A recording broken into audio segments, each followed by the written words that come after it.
આપણી ચેનલને સબસ્ક્રાઈબ કરો, બાજુની અંદર બેલ બટન ઉપર પ્રેસ કરો અને ઓલ સિલેક્ટ કરો.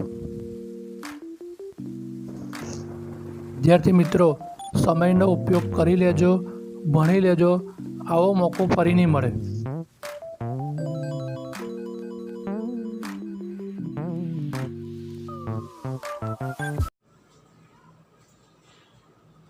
ધોરણ 11 વિષય અર્થશાસ્ત્ર, વિડિયો લેક્ચર નંબર 6, પ્રકરણ નંબર 3, માંગ.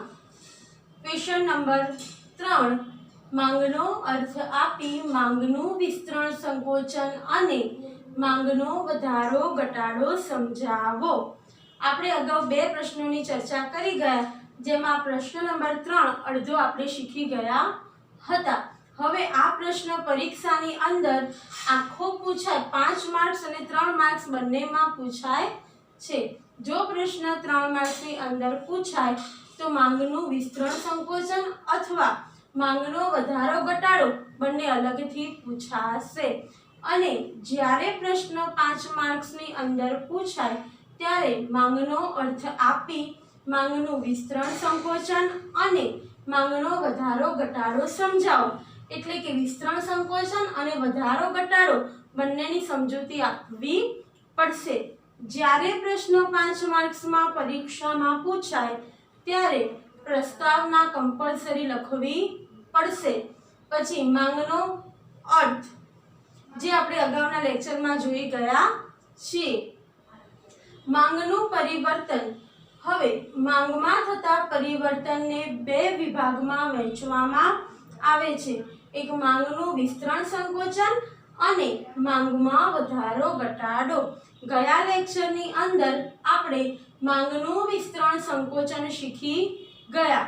હવે આજે આપણે માંગનો વધારો ઘટાડો શીખવાનું છે. માંગમાં વધારો ઘટાડો.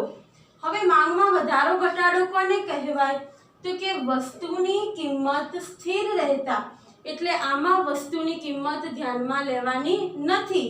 એટલે કે વસ્તુની કિંમત કેવી રહેશે? સરખી રહેશે. ધ્યાનમાં તો લેવાની છે, પણ વસ્તુની કિંમત કેવી રહેશે? સ્થિર રહેશે. અન્ય પરિબળોમાં ફેર થવાને લીધે, એટલે ફેરફાર કિંમતમાં નહીં થાય, વસ્તુની કિંમત સ્થિર રહેશે.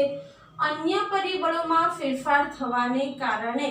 હવે આ અન્ય પરિબળો એટલે આપણે અગાઉ જોયું હતું કે ભવિષ્યના ભાવોની કિંમતની અટકળ, ભવિષ્યમાં જો કોઈ કિંમત વધઘટ થવાની હોય, ગ્રાહકની અભિરુચિ અને પસંદગી, આ બધા કેવા કહેવાય કે અન્ય પરિબળો.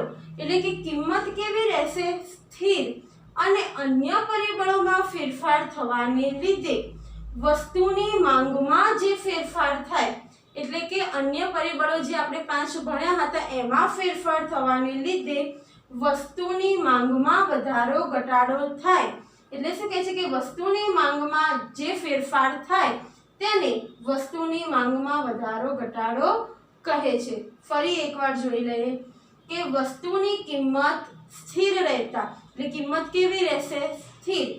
અન્ય પરિબળોમાં ફેરફાર થવાને લીધે, એટલે બીજા કોઈ પરિબળોમાં ફેરફાર થવાને કારણે જો વસ્તુની માંગમાં ફેરફાર થાય તેને વસ્તુની માંગનો વધારો ઘટાડો કહેવાય. તો એવું કહેવાશે કે વસ્તુની માંગમાં વધારો ઘટાડો થયો, કિંમત સ્થિર. અને જો અન્ય પરિબળોને કારણે વસ્તુની કિંમતમાં વસ્તુની માંગમાં ફેરફાર થાય. ફરી એકવાર, વસ્તુની કિંમત સ્થિર રહેતા અન્ય પરિબળોમાં ફેરફાર થવાને લીધે વસ્તુની માંગમાં ફેરફાર થાય તેને વસ્તુની માંગનો વધારો ઘટાડો કહેવાય. જોઈએ આપણે અનુસૂચિની આકૃતિની મદદથી. અનુસૂચિમાં જોઈએ તો કે કિંમત, માંગ આપેલી છે. તો જો કિંમત કેવી આપી છે? બધામાં સરખી. એટલે આપણે અહીંયા જે કીધું હતું ને કે વસ્તુની કિંમત શું થશે? સ્થિર રહેશે. એટલે બીજા કોઈ કારણોસર વસ્તુની માંગમાં ફેરફાર થતો હોય એને આપણે શું કહીએ છીએ? માંગનો વધારો ઘટાડો કહીએ છીએ. જો કિંમત કેવી છે? બધી વખતે સરખી. એટલે કિંમત સ્થિર રહેતા. બીજા કોઈ કારણોથી અન્ય પરિબળોથી જો માંગમાં ફેરફાર થાય તેને માંગનો વધારો ઘટાડો કહેવાય. તો 30 રૂપિયા કિંમત હતી ત્યારે માંગ કેટલી હતી? 5 એકમની. 30 રૂપિયા કિંમત, ફરી કિંમત તો 30 જ છે, તો માંગ 4 એકમની. 30 રૂપિયા કિંમતે 3 એકમની માંગ, 30 રૂપિયા કિંમતે 2 એકમની માંગ, 30 રૂપિયા કિંમતે 1 એકમની માંગ. આવી આપણને અનુસૂચિ આપેલી છે. હવે આ અનુસૂચિ ઉપરથી આપણે પરીક્ષાની અંદર અનુસૂચિ આપણે જાતે બનાવવાની રહેશે. એટલે આ અનુસૂચિ પરથી આપણે નોંધ્યું કે માંગમાં શું થયો? વધારો. જો માંગમાં વધારો બતાવે છે, આ જો 5 અને 4 એટલે માંગ શું થઈ? વધી. અને માંગમાં ઘટાડો એટલે 2 અને 1 થઈ. જો 2 હતી તો 1 થઈ, અહીંયા 4 હતી તો 5 થઈ. હવે આપણે આલેખની મદદથી સમજવાનો પ્રયત્ન કરીએ. તો સૌપ્રથમ આપણે x ધરી દર્શાવી દઈશું આડી ધરી ઉપર. ઊભી ધરી ઉપર શું દર્શાવીશું? આપણે yx. હવે આડી ધરી x ઉપર આપણે માંગ લખીશું જે એકમમાં આપેલી છે, અને ઊભી ધરી ઉપર શું દર્શાવીશું? કિંમત. રૂપિયામાં આપણે કિંમત ઊભી ધરી y ઉપર દર્શાવીશું. આ કામ સૌપ્રથમ કર્યા પછી એટલે કિંમત તો દર વખતે સ્થિર જ છે 30, એટલે 10 20 30 40 અને 50 આપણે દર્શાવી દઈશું. ક્યાં દર્શાવીશું? કિંમત y ઉપર. અને આડી ધરી ઉપર આપણે શું દર્શાવવાનું છે? તો માંગ એકમમાં દર્શાવવાની છે.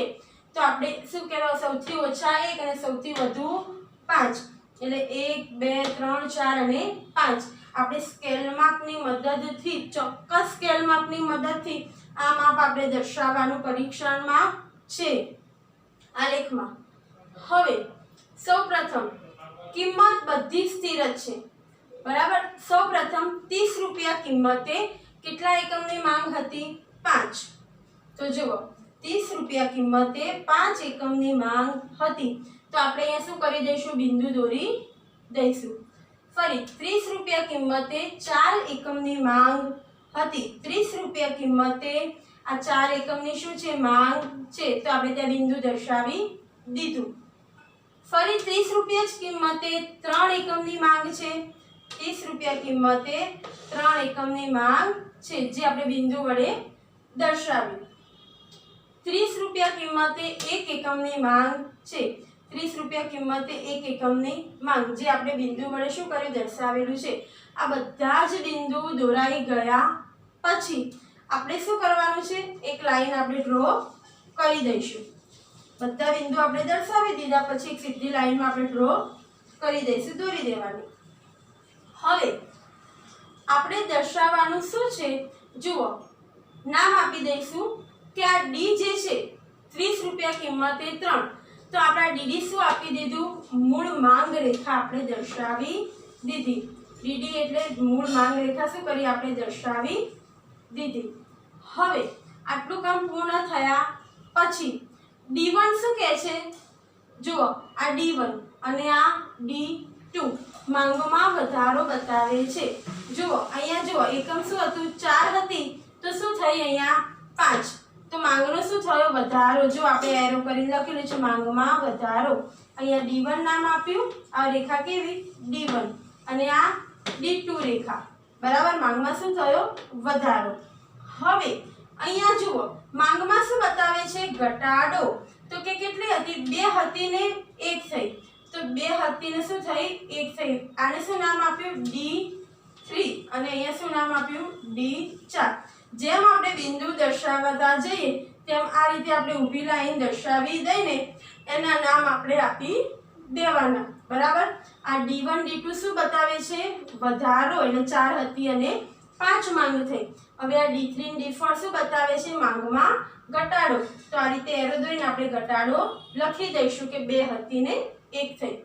એ જ વસ્તુ આપણે આમાં લખવાની. ડીડી શું? મૂળ માંગ રેખા છે. આ માંગ રેખા ડીડી. D1 D2 શું બતાવે છે? માંગમાં વધારો. 4 હતી અને 5 થઈ. D3 D4 શું બતાવે છે? તો કે માંગમાં ઘટાડો, જે 2 હતી અને 1 થઈ. આ વસ્તુ પણ આપણે પરીક્ષાની અંદર દર્શાવી દેવાની. કમ્પ્લીટ. તો આપણો આલેખ અહીંયા શું થયો? દોરાઈ ગયો. હવે આપણે સમજૂતી અને તારણ બતાવવાનું છે. ચલો સમજૂતીમાં આપણે મુદ્દા લખીએ તો કે આકૃતિમાં આડી ધરી OX પર વસ્તુની માંગ એકમમાં અને શું જુઓ આડી ધરી OX પર વસ્તુની માંગ એકમમાં આપણે દર્શાવેલી છે અને ઊભી ધરી OY ઉપર વસ્તુની કિંમત રૂપિયામાં દર્શાવેલ છે। દરેક આલેખની અંદર સમજૂતીમાં પ્રથમ આપણે આ દર્શાવવાનું રહેશે કે OX ઉપર આપણે શું બતાવ્યું છે અને OY ધરી ઉપર આપણે શું બતાવ્યું છે તે। તો OX ઉપર આપણે વસ્તુની માંગ એકમમાં દર્શાવેલી છે અને OY ધરી પર વસ્તુની કિંમત રૂપિયામાં દર્શાવેલ છે। આકૃતિ પ્રમાણે વસ્તુની કિંમત 30 રૂપિયા સ્થિર છે। જો આપણે આકૃતિ પ્રમાણે જોઈએ તો દરેકની કિંમત કેવી છે સ્થિર। એટલે શું કહે છે કે આકૃતિ પ્રમાણે વસ્તુની કિંમત 30 રૂપિયા જે સ્થિર છે। આકૃતિ પ્રમાણે વસ્તુની કિંમત 30 રૂપિયા છે ત્યારે વસ્તુની માંગ 3 એકમ છે જે ડીડી માંગ રેખા દ્વારા દર્શાવેલ છે। જુઓ 30 એકમ જે છે શું કીધું વસ્તુની કિંમત 30 રૂપિયા છે ત્યારે વસ્તુની માંગ આ 3 એકમ છે। આપણે એને શું કર્યું ડીડી માંગ રેખા દ્વારા દર્શાવ્યું છે। અહીં લખ્યું છે ડીડી મૂળ માંગ રેખા। આકૃતિ પ્રમાણે વસ્તુની કિંમત સ્થિર રહેતા આપણે જોયું વધારા ઘટાડામાં શું કિંમત કેવી રહેશે સ્થિર રહેશે। અન્ય પરિબળમાં ફેરફાર થવાને કારણે વસ્તુની માંગ અનુક્રમે 5 અને 4 છે। જો વસ્તુની માંગ કેવી અનુક્રમે 4 અને 5 જે શું બતાવે છે વધારો। એને આપણે શું નામ આપ્યું છે D1 અને D2। અનુક્રમે કેવી માંગ છે 5 અને 4 જે અનુક્રમે D1 અને D2 માંગ રેખા દ્વારા આપણે દર્શાવેલ છે જે વસ્તુની માંગમાં વધારો સૂચવે છે। જે 4 અને 5 છે આપણે D1 D2 નામ આપ્યું ને શું કે માંગમાં વધારો સૂચવે છે। આકૃતિ પ્રમાણે વસ્તુની કિંમત સ્થિર રહેતા અન્ય પરિબળોમાં ફેરફાર થવાને કારણે કિંમત સ્થિર રહેતા અન્ય પરિબળોના ફેરફાર થવાને કારણે વસ્તુની માંગ અનુક્રમે 2 અને 1 છે। વસ્તુની માંગ અનુક્રમે 2 અને 1 છે જે D3 અને D4 માંગ રેખા દ્વારા દર્શાવેલ છે। જો શું નામ આપણે D3 અને D4 જે વસ્તુની માંગમાં ઘટાડો સૂચવે છે। પહેલા 2 એકમ હતી પછી 1 થઈ એ શું કહેવાય માંગમાં ઘટાડો દર્શાવે છે એટલે સૂચવે છે। જો અહીંયા લખ્યું D1 D2 શું બતાવ્યું છે માંગમાં વધારો D3 D4 શું બતાવ્યું છે માંગમાં ઘટાડો। તો આ રીતે આપણી સમજૂતી અહીંયા શું થઈ પૂર્ણ થઈ। હવે તારણ તો કે અનુસૂચિ અને આકૃતિ પરથી સ્પષ્ટ થાય છે કે હવે આ અનુસૂચિ અને આકૃતિ બંને ઉપરથી સ્પષ્ટ થાય છે કે વસ્તુની કિંમત સ્થિર રહેતા અન્ય પરિબળોમાં ફેરફાર થવાને લીધે માંગમાં પણ ફેરફાર થાય છે। જો અન્ય પરિબળોમાં ફેરફાર થવાથી માંગમાં પણ ફેરફાર જોવા મળે છે જે વધારો ઘટાડો સૂચવે છે। કમ્પ્લીટ। સૌપ્રથમ આપણે જ્યારે પ્રશ્ન વધારા ઘટાડાનો લખીએ એટલે વધારો ઘટાડો કોને કહેવાય તો કે કિંમત સ્થિર રહેતા અન્ય પરિબળોમાં શું થાય ફેરફાર થવાને કારણે વસ્તુની માંગમાં જો ફેરફાર થતો હોય તેને માંગનો વધારો ઘટાડો કહેવાય। તો એ લખી દેવાનું। પછી અનુસૂચિ બતાવવાની એમાં કિંમત કેવી રાખવાની સ્થિર અને માંગ એકમમાં બતાવવાની। પછી નોંધ લખવાની માંગમાં વધારો કઈ રીતે માંગમાં ઘટાડો। આ રીતે આલેખ દોરીશું OX OY 30 ઉપર આપણે જે આવતા હોય એ પ્રમાણે શું દર્શાવીશું બિંદુ દર્શાવી દઈશું એને નામ આપી દઈશું D રેખા લખીએ એટલે મૂળ માંગ રેખા D1 D2 દર્શાવીએ એટલે શું કહેવાય માંગનો વધારો D3 D4 દર્શાવીએ એટલે માંગનો ઘટાડો। પછી એ પ્રમાણે આપણે સમજૂતી આપવાની અને તારણ લખવાનું એટલે આપણો આ પ્રશ્ન 3 માર્ક્સનો અહીંયા પૂર્ણ થયો। વિદ્યાર્થી મિત્રો આપણા અકાઉન્ટ સ્ટેટ ઇકો બીએના વિડીયો મૂકતા હોઈએ છીએ તો વધારે લાભ લેવા માટે આપણી ચેનલને સબસ્ક્રાઈબ કરો, બાજુની અંદર બેલ બટન પ્રેસ કરો અને ઓલ સિલેક્ટ કરો। જય પ્રભુ।